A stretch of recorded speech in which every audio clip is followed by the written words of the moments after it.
जादुई परी की कहानी। बहुत सालों पहले परियों की नगरों में लाल परी रहती थी। कुछ दिन बाद महल में एक जश्न मनाने के लिए लाल परी तैयार हो गई थी। इसी बात पर रानी परी ने लाल परी को महल से बाहर निकालने का आदेश दिया। रानी परी की बात सुनकर लाल परी बहुत उदास हो गई। फिर महल से लाल परी चलने लगी और फिर परीलोक से उड़कर धरती पर एक बाग के पीछे छिप गई। उस बाग में बहुत सारे बच्चे खेल रहे थे। जब लाल परी ने देखा तो बहुत खुश हो गई। लाल परी पेड़ के पीछे छिपकर बच्चों का खेल देख रही थी।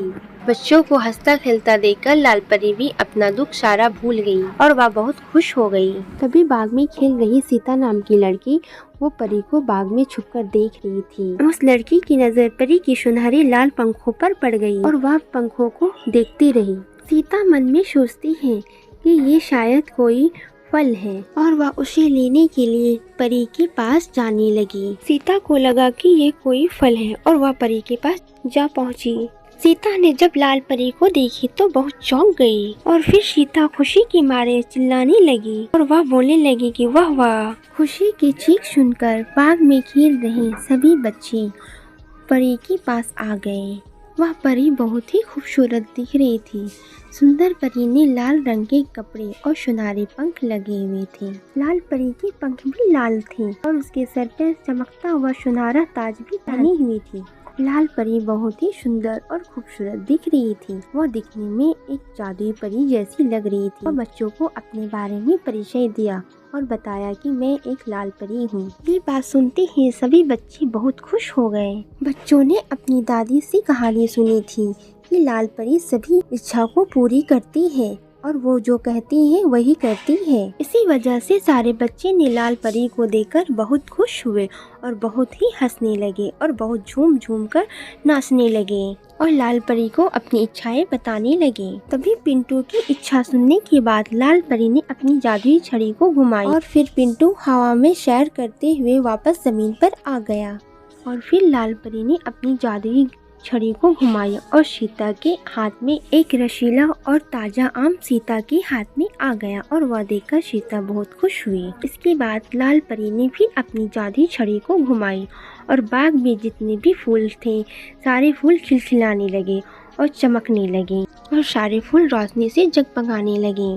लाल परी के यह सब जादू देखकर सभी बच्चे बहुत खुश थे और लाल परी भी महल में चल रहे जश्न और उत्सव और सारी खुशियों को भूल गई और वह महल में न रहने का अपना सारी दुख को भूल गई थी। इसके बाद जैसे ही फूलों का चमकना बंद हुआ फिर आसमान में सारे तारे चमकने लगे और टिमटिमाने लगे और फिर सभी बच्चों ने लाल परी से अपना सारा समय को बिताया। सभी बच्चों को जाने के बाद लाल परी का मन फिर से उदास हो गया। फिर लाल परी काफी सोचने लगी। लाल परी की उदासी देखकर सीता से रहा न गया तो सीता ने लाल परी से उदासी का कारण पूछा कि आप क्यों उदास बैठी हैं, क्या हुआ आपके साथ। लाल परी ने सीता को रानी परी के बारे में सारी बात बता दिया। यह सब सुनने के बाद सीता ने लाल परी से कहा कि आपने जरूर कोई शरारत की होगी तभी रानी परी ने आपको सजा दी है। मैं जब भी घर में कोई शरारती करती हूँ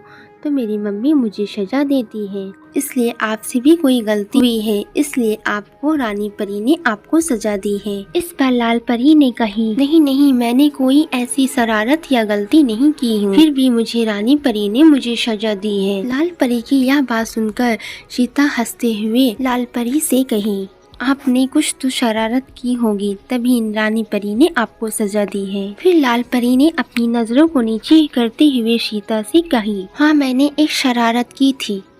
एक राजकुमार महल के ऊपर सीढ़ी लगाकर खड़ा होकर घड़ी को सफाई कर रहा था। वहाँ पर मैं आई और उसका सीढ़ी को हिला दी जिससे वह राजकुमार घड़ी को पकड़कर लटक गया और वह जोर जोर से चिल्लाने लगा मुझे बचाओ बचाओ बचाओ। और फिर मैं वहाँ से चली गई और महल की सबसे बड़ी घड़ी का सुई टूट और वह राजकुमार घड़ी को पकड़कर वहीं पर लटका हुआ था। क्योंकि वो महल की सबसे बड़ी कीमती घड़ी का सुई थी। उस घड़ी का सुई टूटने के कारण वो घड़ी रुक गई और परीलोक में सब लोग रुक गया था। इसके बाद रानी परी ने अपनी जादुई छड़ी से सब कुछ ठीक किया और फिर इसी वजह से रानी परी ने गुस्से में आकर मुझे महल से बाहर निकाल दिया और फिर मैं इस दुनिया में चली आई जिसमें मेरी कोई भी गलती नहीं थी। फिर भी रानी परी ने मुझे सजा दी है। सारी गलती तो उस राजकुमार ने किया था। फिर लाल परी की यह बात सुनकर सीता ने लाल परी से कही, मेरी माँ कहती है कि अगर अनजान में कोई गलती हो जाए तो उसे माफ किया जा सकता है, लेकिन अगर कोई जानबूझकर शरारती या गलती करे उसे माफी नहीं सजा देनी चाहिए। इसलिए रानी परी ने आपको ये सजा दी है। फिर आप ही बताओ कि आपने जानबूझकर गलती की या फिर अनजान से गलती हो गई है। क्या आपने उस सीढ़ी को जानबूझकर हिलाया था या नहीं, या फिर आपसे गलती हो गई थी? सीता की यह बात सुनते ही लाल परी ने बहुत ही धीमी आवाज से कही, मैंने जानबूझकर वो सीढ़ी नहीं हिलाई थी, मुझे ये गलती हो गई थी। क्या मैं अपनी इस गलती से रानी परी से अपनी माफ़ी मांगूंगी? क्या रानी परी मुझे माफ़ कर देगी? सीता ने लाल परी से कहा, हाँ बिल्कुल, क्यों नहीं माफ़ करेगी। मेरी माँ यह भी सिखाई है कि अगर कोई काम सच्चे मन से किया जाए तो वो जरूर सफल होती है। आप ये काम जरूर कीजिए लाल परी। इसके बाद लाल परी ने सीता से कहा कि मैं तुम्हारी माँ को धन्यवाद देती हूँ। और फिर लाल परी सीता से कहती है, तुम्हें भी बहुत धन्यवाद देती हूँ। उसके बाद लाल परी ने अपनी जादू छड़ी को घुमाती है और वह तुरंत सीता के घर पहुँच जाती है। उसके बाद सीता की माँ ने लाल परी को देखकर बहुत खुश हुई। इसके बाद लाल परी ने अपने में ठान लिया कि मैं ये काम जरूर करूँगी और मैं परीलोक की सबसे अच्छी परी बनूंगी। इसके बाद लाल परी ने अपने दोनों पंख को फैलाए और उड़कर महल की ओर जाने लगी। फिर लाल परी ने जब महल पहुंची तो वह अपने रानी परी से माफ़ी मांगने के लिए महल के अंदर चली गई और रानी परी से अपनी गलती का माफ़ी मांगी कि मुझे माफ़ कर दीजिए, मुझसे बहुत बड़ी गलती हो गई है, अब मैं ऐसा गलती दोबारा नहीं करूंगी, इसके लिए मैं बहुत ही शर्मिंदा हूँ। इसके बाद रानी परी ने लाल परी को माफ़ कर दिया। हमें कभी गलती नहीं करनी चाहिए। अगर हमने किसी से गलती की तो उसे सच्चे मन से माफ़ी मांग लेनी चाहिए, वही अच्छा इंसान कहलाता है। अगर हमारी स्टोरी पसंद आई तो उसे लाइक करें और मेरे चैनल को सब्सक्राइब करें और आगे भी शेयर करें। Thanks for watching.